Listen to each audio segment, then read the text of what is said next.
Okay, you've heard the term the customer or the client is always right, and I would say most of the time that is, depending on the client. If you understand what the client knows about your industry, digital marketing, and they seem to know everything about it, then you have to use that as an expectation and realize, why is this client for me, first of all, because they've hired you as a digital marketing consultant or a freelancer or whatever industry you're in, a logo designer, and they start having loads of opinions and saying you're doing this wrong.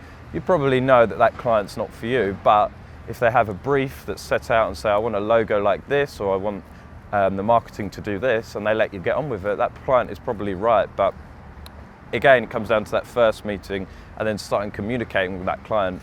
Probably after the first month or two, you'll start to realize if that client is stepping in all the time and saying this and that, and that's when it's actually right to let that client go maybe and find someone else. I would also say if that client goes from agency or freelancer to freelancer to freelancer, then again, they're probably not right. So try and understand how many agencies or freelancers they've worked with, and then you'll start to actually realize if that client's for you. So yes, sometimes the client is always right, but then you have to show your authority and remember that they've actually reached out for you to work for them, and understand that's the leverage you have and how important that is. And so sometimes you have to, step your game up and show them that you've hired them, and it's just how you come across to them, I would say, is super important. So the moral of the story is make sure the client is right for you, not necessarily the client is always right. So yeah, I want to do a lot more videos around this specific subject, so they're going to come soon. Subscribe below, and more videos coming soon.